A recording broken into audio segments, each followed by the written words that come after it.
Welcome here. We're glad you've joined us as we exalt the Lord and remind ourselves of the gospel. And what a privilege it is. In my studies, I have come across stelas or stone slabs that have been excavated predominantly in Egypt, declaring the glory of the king who reigned at that present time. Certainly juxtaposed perfectly with the glory of the king we worship today, who reigns forever. One of them who evidently enjoyed this kind of self-propagation or approval or applause commissioned a number of them, Amenhotep II. And one of them that survived reads this, carved into stone: "There was no one like him. There was no one who could draw his bow like him. He could not be surpassed in running. When he took up the oar, he rowed at the stern of his boat as fast as 200 men. He prevailed over every foreign country, raging like a panther when he treads the field of battle. There is none who can fight in his vicinity, even though they have come against him in the millions." Nice little humble profile there. About 350 years later, another king from a neighboring region wrote this on a stone tablet. It was carved that reads, "I am the king of the world, king of all four rims of the earth, the courageous hero who overthrows all his enemies. I am king of the world." Did I mention I was king of the world? Just in case you missed it, there it is again. Can you imagine? Now, the truth is, if you study history of that part of the world, these guys were king of the mountain. They owned the world, their world. Their world was sort of their own playground and their own office suite all rolled up into one. They were uncontested. In fact, 300 years after the one I just read you, another king comes along who's on top of the mountain, his mountain. In fact, he has the pharaohs who were writing their own little granite, monuments. He has them paying him tribute in solid gold. He's master over them now. In fact, he spends some time in his memoirs regarding his own profile, and because the Spirit of God happened to inspire what he would write to lead us ultimately to the truth, we have a copy of what he wrote of himself in our Bible. So let's go back to his memoir. It's the book of Ecclesiastes. Solomon, who's at the top of his world, is introducing himself. He is telling the truth about what he's observed. And he began in the summary statement, if you were with us last Lord's Day, by picturing himself as a great explorer. And he was exploring everything. Let's go back to verse 12 and sort of get a running start. "I, the preacher, the convener, the lecturer, have been king over Israel and Jerusalem. And I applied my heart to seek and to search out by wisdom all that is done under heaven. It is an unhappy business that God has given to the children of Adam to be busy with. I've seen everything that is done under the sun, and behold, all is brevity, all is futility, all is vanity, and a chasing after wind. I explored everything. I turned over every rock. In fact, the rest of his journal will give us the details of his explorations, his experiments, his observations. He says, I couldn't find anything that would bring lasting satisfaction. Happiness was as elusive as chasing wind with a net."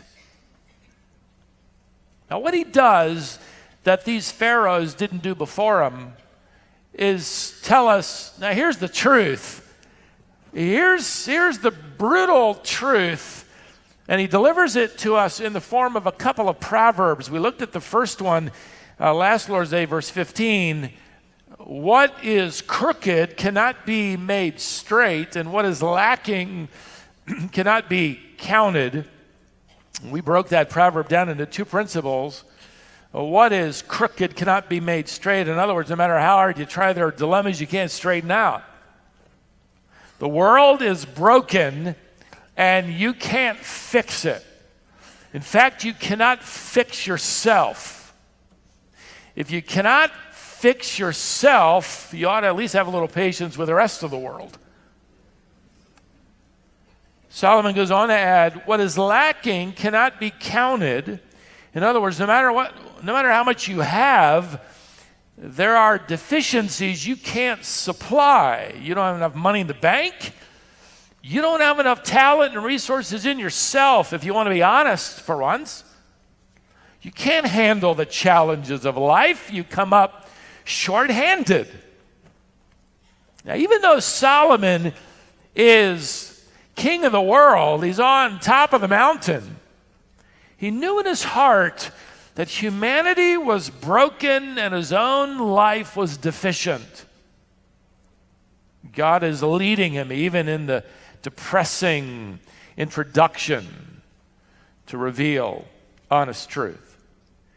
Now, what Solomon does next, and that brings us to our exposition today, is describe himself not as a great explorer, but as a great scholar. I want you to notice verse 16. I said in my heart, I have acquired great wisdom, surpassing all who were over Jerusalem before me, and my heart has had great experience of wisdom and knowledge. I surpassed in wisdom. Remember, that word, chachma, is broad.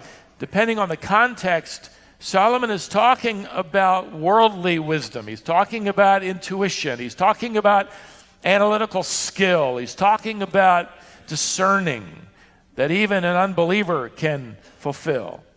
He says, I observed more and with greater skill my world around me than anybody else.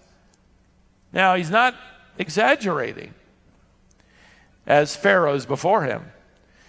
Solomon, as best as we can tell, had been granted the wish he asked, and then God gave him even more, but he had been granted, more than likely, a photographic memory, an amazing ability to catalog, compartmentalize, observe, discern, synthesize, summarize. He's probably as close to Adam as anybody, who was created with all of his faculties. So Solomon isn't exaggerating. He's not just some smart kid. He's not just some bright kid in class you had, the one who got to erase the chalkboards. You know, the teacher let him because he was so clever. Did you ever get to do that? I never did. I was asked to stay after and write things on the chalkboard 25 times. He's not just the bright kid. Solomon is essentially the valedictorian of the human race. He really is. In fact, the Bible records in 1 Kings 4 this biographical description. God gave Solomon wisdom and understanding beyond measure, and breadth of mind like the sand on the seashore. This is what God is saying. So that Solomon's wisdom surpassed the wisdom of all the people of the East and all the wisdom of Egypt. He was wiser than all other men, wiser than Ethan the Ezrahite and Haman and Calcol and Darda. I don't know who they were, but they probably got straight A's too. And his fame was in all the surrounding nations. He spoke 3,000 proverbs. He composed songs of 1,005. He lectured on trees, everything from the cedar to the hyssop that grows out of the wall. He lectured of beasts and of birds and of reptiles and of fish. And people of all nations came to hear Solomon. He really was the most brilliant man on the planet. Materially, financially, he had it all. Then he adds this interesting phrase, verse 17, and I applied my heart, that is, I dedicated everything I had in me to know wisdom, the wisdom of the world, and to know madness and folly. Now, what we need to understand here is that he's giving us a spectrum, not just the positive side of scholarship. He couples these words, madness and folly, here. He's going to do it 3 times in his journal. This is one of the 3. And when he does it, he isn't contrasting the valedictorian of the graduating class with some of us who just were thrilled to get out of class. He's not doing that. He is using madness and folly to refer to someone who behaves badly, irresponsibly, wildly. See, he's contrasting the extremes of human behavior, those that seem to have it together and those who don't. So he's not only touring, the university library, he's walking out the back alley. He's inspecting human life from all the angles, the morally upright and the morally uprooted, who have no compass. He's interviewing, you can think of it this way, he's interviewing Supreme Court justices and murderers on death row. He's studying the entire range of human behavior. He's examining, one author wrote, the extremes and everything in between. And he's asking one basic question. Do any of them on this spectrum, from wisdom to madness, do any of them have any kind of advantage over any of the other individuals on this spectrum in catching happiness, meaning, purpose? And apart from God, the answer he's going to deliver to us is none of them have any advantage over each other. Verse 17, the latter part, I perceive this also is but a striving after wind. There's that phrase, striving after, chasing the wind. Nobody has any advantage. Nobody can catch it. You think you've found lasting meaning and happiness in life? Well, hang on, because it's going to slip through your fingers. He's come to realize that a Supreme Court justice can be just as confused about the meaning of life as an inmate on death row.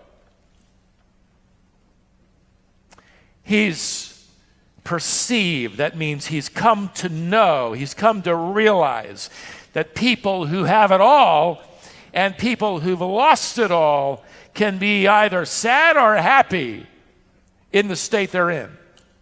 He's come to realize that people earning one degree after another can be just as unsatisfied as people who barely made it out of 5th grade. He's come to realize that somebody living in a parade of homes winner with a 3-car garage can be just as unsatisfied as the guy who lives in a mobile home with 3 cars out in the front yard. None of them will start. Solomon has come to realize that being king of the mountain doesn't bring any more lasting joy when he arrived than when he was clawing his way up there. How about you? Have you realized it yet? Have you ever been on top of the mountain?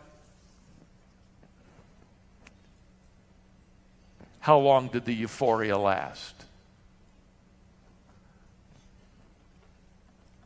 Maybe you thought, well, it's not this mountain, it's another one. I see one over there, I'll go climb that one. And you got to the top. What did it mean? Ernest Hemingway, who became a literary sensation, in fact, Biographers say he influenced a century of how to write fiction. He would win the Nobel Prize in Literature and the Pulitzer Prize. I mean, you can't get any higher than that. Produced novels that would become bestsellers.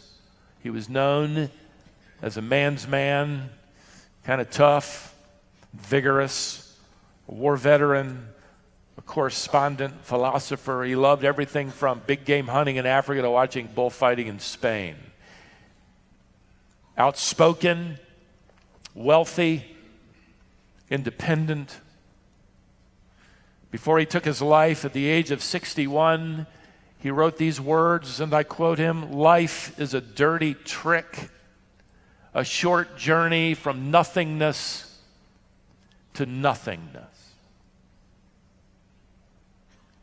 Sounds like Solomon. Doesn't matter who you are, what you're doing. If all you have is life here, Solomon is described for us under the sun. If you don't pursue the wisdom of God who reigns beyond the sun, all you're going to catch in life is a fistful of air. It'll disappear. And keep in mind now, in this opening statement, Solomon is not including the wisdom of God. He's not praying. He references God once, but it's the technical term of his sovereignty, not the personal name of his relationship. He isn't being guided by the words of Moses.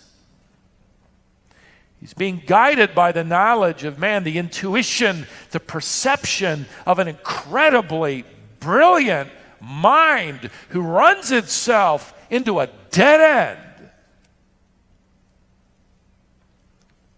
Solomon arrives at another brutal truth about this dead end. Look at verse 18. "For in much wisdom is much vexation, and he who increases knowledge increases sorrow." So let's break down his concluding proverb in this opening summary statement. Sort of sets the stage for all that he'll reveal in his experiments, in his exploration, and his exploits. Let's break it down into two principles. Principle number one, no matter how much we know, there are frustrations we cannot solve. In much wisdom is vexation. That Hebrew word, vexation, could be translated very simply, frustration. In other words, the more you know, the more frustrated you become. It's true, isn't it? The more you learn, the more you realize you need to learn. The more you know, the more you realize you didn't know. That verse gives rise, by the way, to the little axiom, ignorance is bliss. Ignorance is bliss. The less you know, the less you have to worry about. You really ought to try to plug your ears and not know anything. Ignorance is bliss. It's just better not to know so much. Reminds me of a teacher who wrote on a boy's report card before he headed home. The teacher wrote these words for his parents to read. "If ignorance is bliss, your son is going to be the happiest person in the world." Now, Solomon is not disparaging education, learning, science. I don't know about you, but I spent an awful lot of years in school.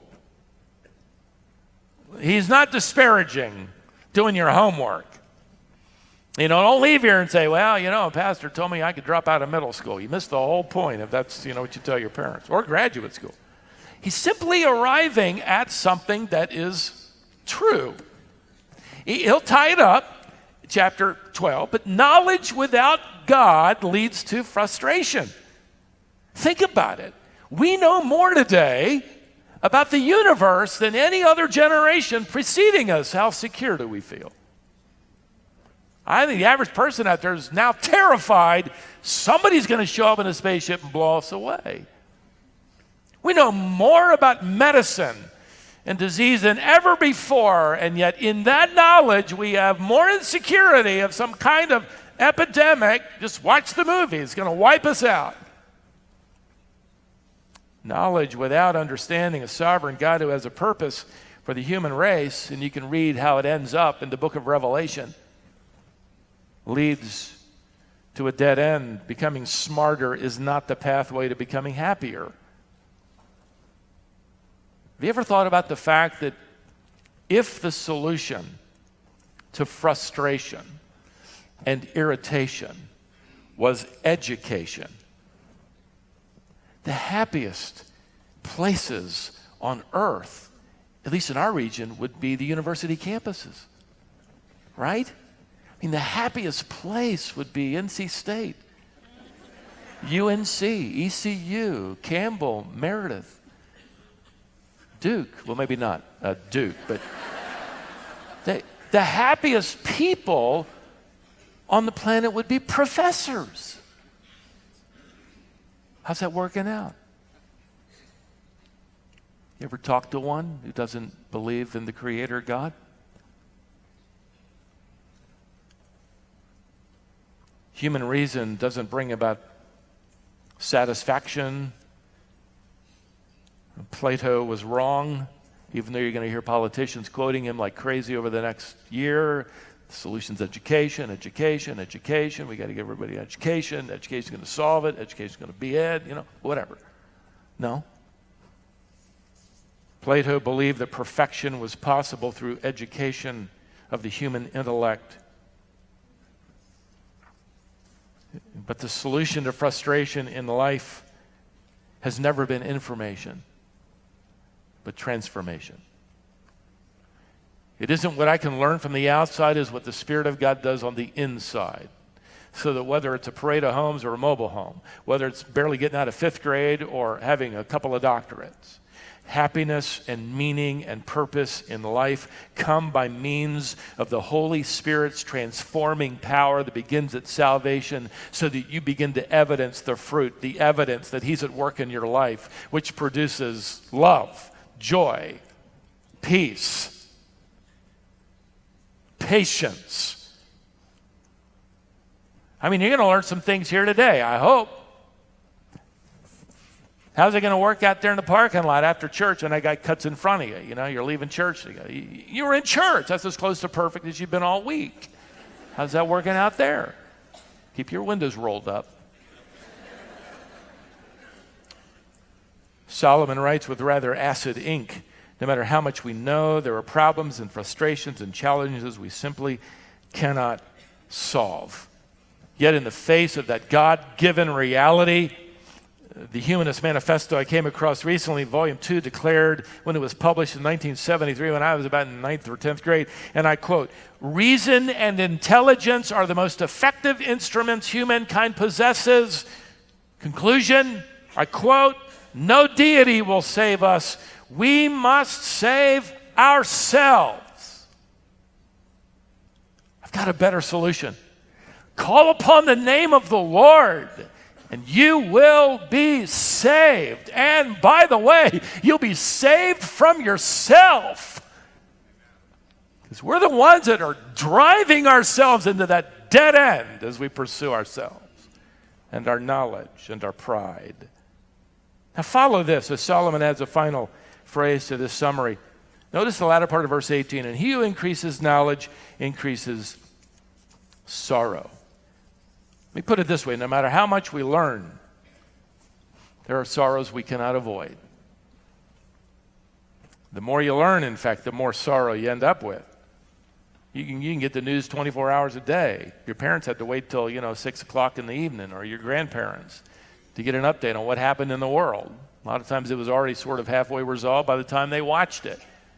You can see the latest terrorist attack, the latest random shooting spree, the latest high crime and misdemeanor, the most recent moral collapse, whatever it is,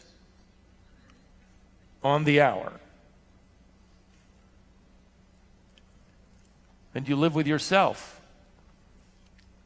The longer that goes, the longer the list of regrets and inadequacies and failures and sin and trouble. Some people want to be king of the mountain, and they never do get up there, and they live with this sense of sorrow and dissatisfaction. I believe the greater sorrow and the more dissatisfied is in the individual who made it up there and then realizes it's a fistful of air. Some of you are old enough to have watched Cassius Clay box. He changed his name to Muhammad Ali after he converted to Islam. I was a kid, used to watch him box. Never helped me with my older brother, but I'd still watch, trying to pick up a few moves here and there. But 3-time world heavyweight boxing champion. His face was on the cover of Sports Illustrated more times than any athlete until Michael Jordan. Gary Smith, a sports writer for Sports Illustrated, I came across his interview years ago. Went to Ali's country estate to interview him a few years before Ali passed away. Gary met at the door of that estate a bent figure with slurred speech, the effects of Parkinson's and probably too many punches. Eventually, Ali walked Gary out to this barn that was sort of a makeshift trophy case, filled with trophies and life-size pictures of Ali at those triumphant moments, holding the belt above his head, those Sports Illustrated covers, capturing some of his greatest victories. As they walked around, Gary noticed white streaks on these life-size pictures. Pigeons that had been nesting in the rafters had soiled with their droppings some of these huge posters, framed. Ali noticed them too, Gary writes, and shuffled over and one by one turned them around to face the barn wall. When he finished, he went to the open barn door where he gazed out over the countryside, muttering something under his breath. And Gary said, "Excuse me, what did you say?" And Ali said louder, "I had the world, and it was nothing."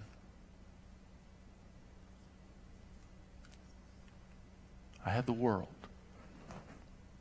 For a moment, I was king of the mountain. And it was nothing.